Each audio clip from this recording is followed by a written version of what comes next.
Yes, sir. My Tricker, back up in this thing, man. Today, we're breaking down some mysterious videos that'll leave you baffled. But before we hop into that, go ahead and spam that like button right now so you can run the numbers up on the algorithm. You ain't gotta think about it later. And if you haven't already, go ahead and hit that sub button too. Sub up, join the family. This is the most lit and active community on YouTube, period. With that being said, guys, let's hop straight into the video. No, me and DJ just be exploring, right? Why we just found a secret tunnel next to, like, the White House, bro? What is that? It's really a tunnel though. It is? Yeah. Oh, nah, let's get away from it. They probably got an alarm going off right now that it's open. Yeah, let's go on the other side. It's a known fact that DC has an extensive tunnel network, so this could be an entrance. Either that or this is the secret door they use to funnel all our tax money to the billionaires through. We're supposed to have some bad weather Saturday and Sunday.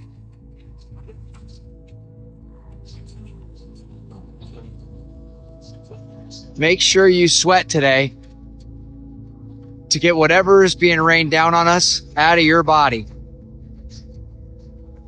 And also, remember to take your minerals to make sure your body has adequate nutrients to push out or block the absorption of whatever else is in the environment.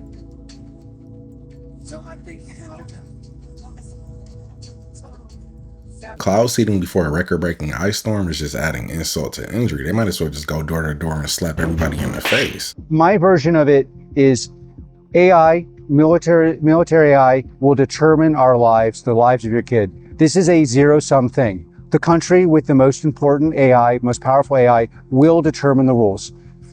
That country should be either us or a Western country. That doesn't mean you're anti our adversaries. It just means, would you rather have them with the equivalent of tech or us? If a company decides not to work with the US government on this, I think we all need to understand why, and they need to guarantee they're not implicitly or tacitly transferring our. This program will quite literally determine who is standing here and what they're saying in 5 years. And were we to be involved with it, I would be enormously proud. Whoever used to take all these tech billionaires' lunch money in high school, I blame you for this situation, because now they out for revenge. What is that little square?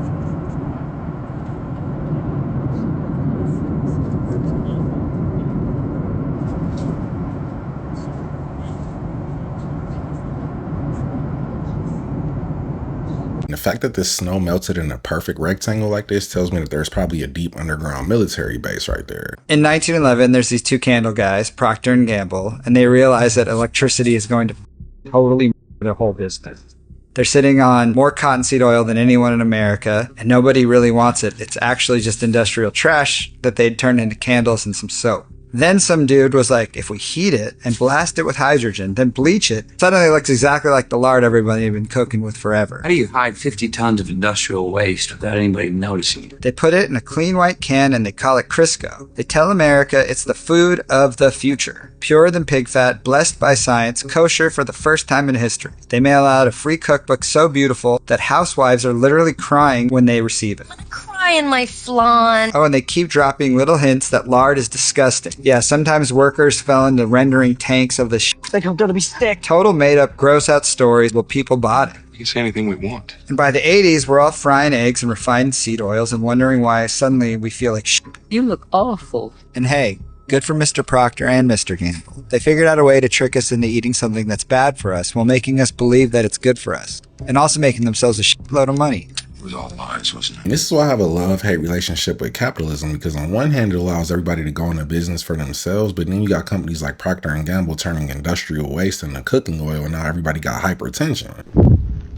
Alright, so I just had to take this live because y'all always complaining about me not getting no good footage or clear footage. I'm out in the middle of the ocean, but I'm about to go home because y'all got me up, bro. I'm hearing noises out here, and I know I'll be out here looking for these for y'all, but I am not with no mermaids, bro. I'm out, bro. I think I would have turned that kayak around and headed towards land ASAP, because I don't think real mermaids are as friendly towards humans like they depict in the movies. They'll take your paddle and turn you into a human shish kebab. Did you know there are tunnels under Salt Lake City built by the Mormon Church? The first written mention came in 1889 when John Nuttall described a tunnel between the Salt Lake Temple and its annex. By 1911, a man named Gisbert Bossard claimed he'd dropped into a tunnel on temple grounds that connected to the Sharon Building and even Hotel Utah. Since then, stories have grown. Some say tunnels link the temple to the church office building, the conference center, and the genealogical center. Others describe them as wide, ventilated, even carpeted, not dark or creepy at all. And it doesn't stop there. Some locals claim the network stretches even farther, as far as the Grand America Hotel, all the way up to the Utah State Capitol. And it's not just the church either. The city-county building, the library, and utility systems also have underground passages running beneath downtown. So are they real? Yes. But just how far they stretch remains part fact, part folklore. If you've ever been in one or know someone who has, drop a comment. I want to hear your story. If there's a tunnel network connecting all of these buildings, including the state capitol, then how do we know that the Mormons built them for sure? Because it sounds like they could have already been there and they just found them.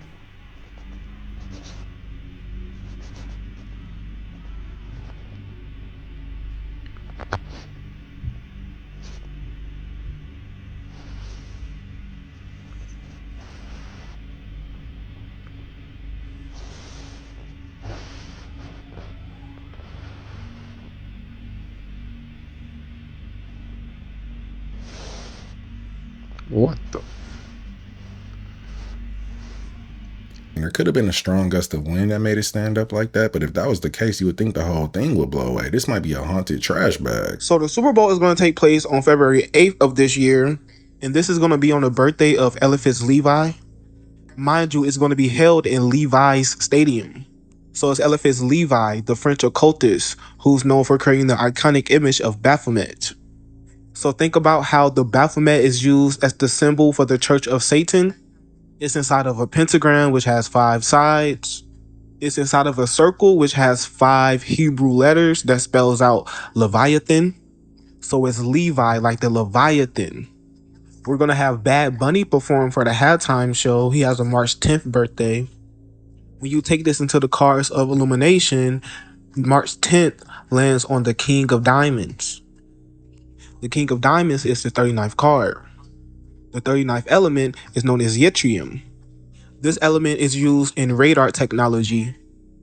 The logo used for this element echoes the Warner Bros. It's the cartoon splash screen from Looney Tunes that reads, "That's all, folks." The mascot for Warner Bros. And Looney Tunes is Bugs Bunny, similar to Bad Bunny. National Bugs Bunny Day, which celebrates his first appearance, is held on April 30th.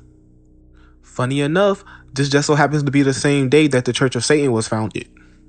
This is also the birthday of Travis Scott. We see this same Looney Tunes symbolism at his Astroworld Festival. It's that bullseye. The Astroworld Festival crowd crush took place on November 5th. In the cards of illumination, November 5th lands on the 2 of Diamonds. The 2 of Diamonds is the 28th card, just like bullseye equals out to 28 in Chinese numerology. Yttrium is the 39th element, just like Astroworld equals out to 39. Yeah, I'm still trying to figure out how all of this connects to the element yttrium, but if I had to translate into layman's terms, it sounds like he's saying that the Super Bowl is going to be a satanic ritual. We just got home, and the weirdest thing has just now happened. Jeff was like, "Oh my gosh, did you see that?" I said, "No." He said, "Go around the house and look." And the weirdest thing, this is what we saw, and if you can explain it for me, please do.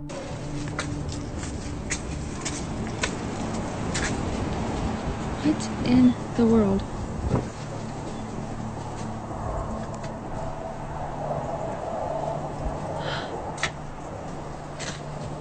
This is staying still. This is just... None of the other ones are doing this.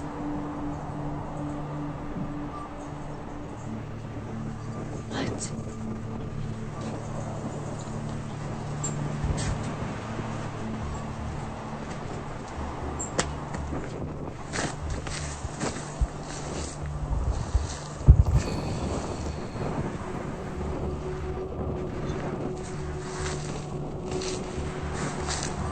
I would say that they pushed it to make it seem like it was moving on its own for this video, but it's not losing any momentum. I know a lot of psychics use pendulums to pick up on different energies. Maybe the same effect is happening here. I've noticed with interest people reporting fog in parts of the South where they live that's rather unusual. Well, I'm at a location here in Mississippi, and guess what?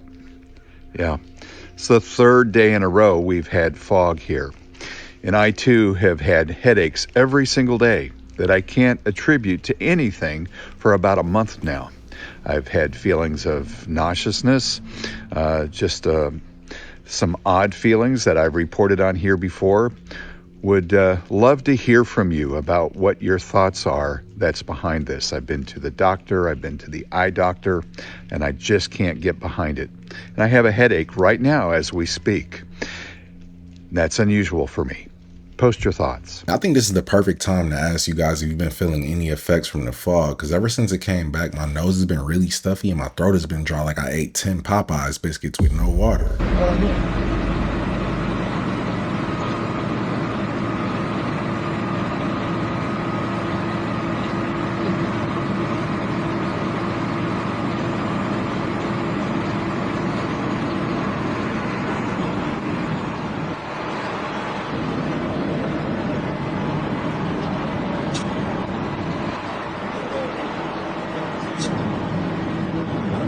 Either this is a normal sized human and a person driving is in a semi truck, or it's a marine pen deck. Now, how many of you know about the object in Greenland? A couple of you, okay. Well, for those of you that don't know, there is a spacecraft that has melted out of the ice in Greenland. As you know, the North Pole has melted completely. You can go from London to Moscow or to Russia by going over the North Pole now. All the ice cap is gone. The last place that has ice on it was Greenland. Greenland had a 18,000 foot ice cap on it. Well, the spacecraft that is anchored in the center of Greenland created the last ice age 50,000 years ago. It's a weather machine. It's 55 miles wide, 300 miles long, and 2 miles high. People that lived in it were called the Mois. If you draw a straight line from the spacecraft to the Washington Monument in Washington, D.C., through the Yucatan Peninsula Great Pyramid at Mitsubishi, and ends up on Easter Island where the Mois have been dug out of this dirt. The heads on Easter Island? Well, 2 years ago, they finally went ahead and they excavated, and they're all 65 to 85 foot people, full body carvings. And these were the people that lived in the spacecraft that was uncovered that's melting out of the ice in Greenland. So when you think we've been alone, these people have been up there for 50,000 years. The spacecraft is still active after 50,000 years. It has a 200-mile dampening field where no electrons can flow into it. In 1947, a B-52 bomber flew into that pattern, into the dampening field, when trying to fly between Maine and London. As a result of that, they lost power and crashed in Greenland. As they sent in rescue B-52 bombers to rescue them, they hit that same dampening field, but they veered off. They just ricocheted off of it. And by testing, trying to get to these guys, they were able to ring a circumference and find out that there was an object 200 miles to the center of this field. On the southwest corner of Greenland, there is a small community. It's the only community on the island of Greenland. That community is a military post, CIA, that uses a compressed air generator to operate diesel engines to run a Caterpillar to run back and forth to 200 miles from the base to the object in Greenland. A lot of our technology comes from the reverse engineering out of the spacecraft. It is still functional and is still in operation. So it's pretty important what this thing is.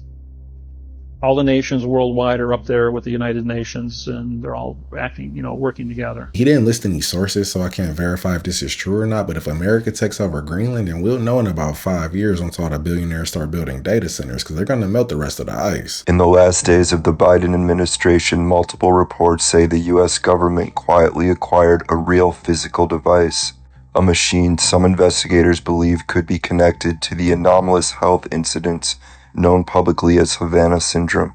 It's described as portable, small enough to fit in a backpack, capable of emitting pulsed radio frequency energy, and made out of Russian components. The device was purchased clandestinely through an undercover operation with Pentagon funding for a price tag that reaches somewhere between $10 and $100 million. The device reportedly contains components of Russian origin, though it's not described as entirely Russian-made. Multiple outlets report the Pentagon has been studying or testing it for more than a year, and some investigators believe it may be capable of reproducing Havana syndrome-like effects.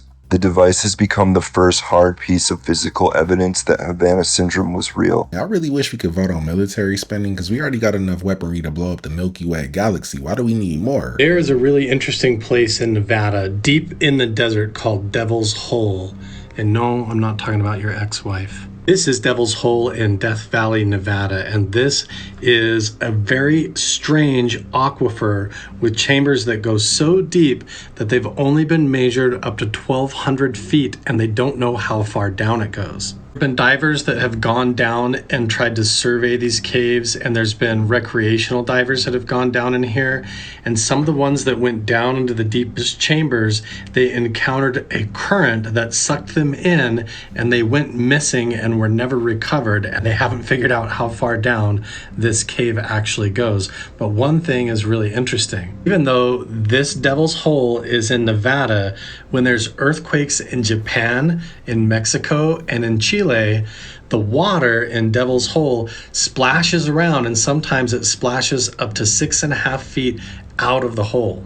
Devil's Hole is also home to one of the most rare fish on Earth, the pupfish, and nobody even knows how it got there. But they're blue, and they're cute, and I think they're really cool. I think it's fascinating that there's an aquifer in Nevada that sloshes around when there's earthquakes all the way over in Japan. I also think it's fascinating that there's naval bases in the middle of Nevada, and people swear that they've seen submarines in the middle of the desert in Nevada that maybe go all the way under these aquifer systems all the way out the coast of California. So who knows what could be underground, if it's out there by Area 51, or if these aquifers connect, or how deep they go. They've never actually reached the bottom, so who knows? What do you think? I feel like the only way it's possible for the water in Devil's Hole to slosh around when there's an earthquake halfway around the world is if it is somehow linked to the Pacific Ocean via underground aquifers, unless it's somehow connected to Japan via Bluetooth. So, random things that were left here of Josh's break at the house. Just will be standing there and it'll just break. You're kidding me. No, it's happened 3 times. Yeah, that's interesting. So the bowl outside broke. The lamp that was in the corner of the room had moved across the room in the middle of the room and broken. There was glass all in my bedroom. His lamp was cracked in half on the couch. What the hell is that? Where's Kingston? Right here. Both the pets are right here. Okay, I'm telling you, it's the weirdest shit. I mean, it's not a big deal. It's probably going to be something of Josh's. Oh my god, it's his mirror.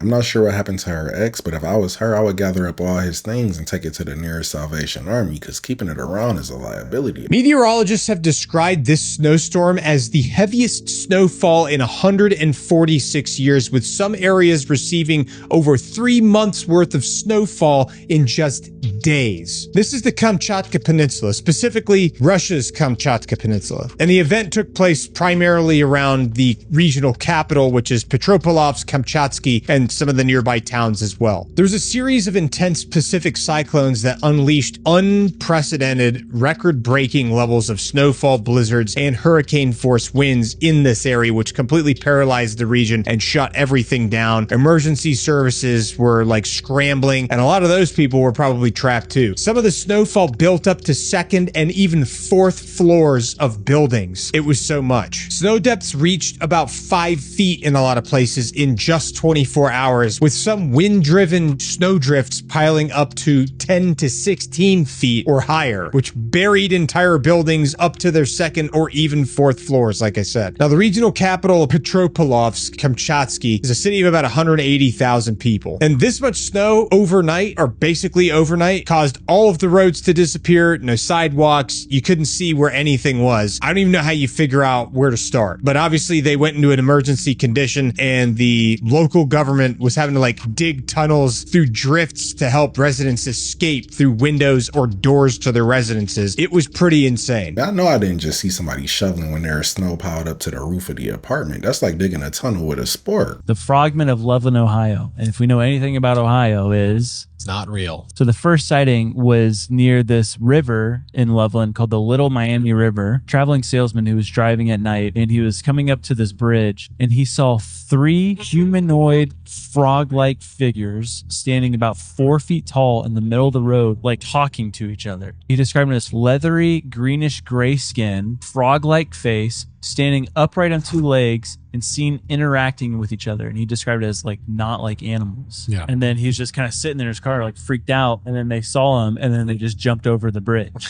Frog jumped. Yeah.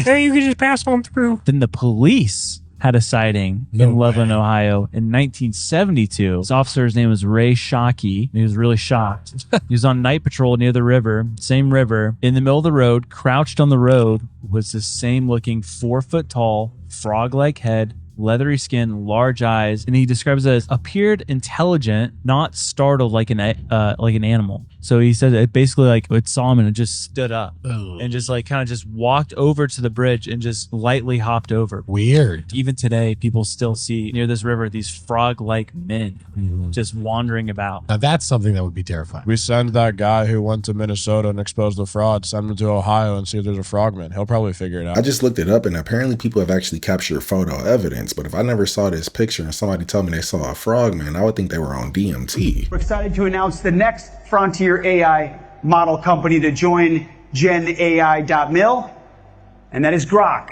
from XAI, which will go live later this month. So I want to thank you, Elon, and your incredible team for leaning forward with us on this as well. Very soon we will have the world's leading AI models on every unclassified and classified network throughout our department. Long overdue. I don't think implementing AI into the military is a smart idea to begin with, but out of all the models they could have chosen, Grok is probably the most likely to become Skynet. Ancient races, the Daros.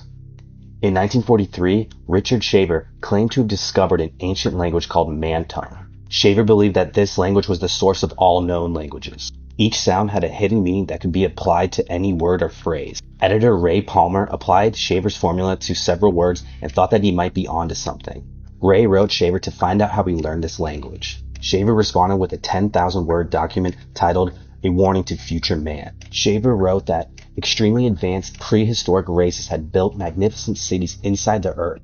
These races abandoned Earth but left behind some of their offspring. Some of their offspring evolved into a noble race called the Taros, while the other devolved into the sadistic Daros. Shaver claimed that the Daros still live in these cities and torture humans by the thousand. The Daros use sophisticated ray machinery left behind by ancient civilizations to spy and torment humans by beaming voices and thoughts into their head. All misfortunes, accidents, and illnesses can be blamed on the Daros. Shaver claims to have first-hand knowledge of the Daros and their cities, insisting that he was their prisoner for years. This story was published in 1945 in the magazine Amazing. After being published, countless letters piled in claiming that all of Shaver's stories were true. Was he crazy? It's possible, but what if he wasn't? If they're an ancient race that lives in inner Earth and left us a language, it kind of sounds like the Darrow might be fallen angel offspring. Yo, I'm so freaked out because I'm over here reading this, and then this dog just showed up.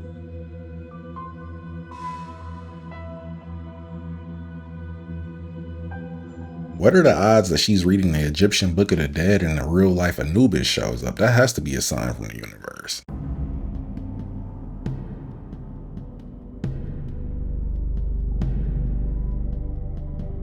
If you take your shoes off and they get swarmed by a bunch of flies like this, I don't think it's because of the hike. It's probably because they smell like a funeral home. But that was the video, guys. Don't forget to sub up, hit that hype button if you enjoyed the video, and I'll catch you in the next one.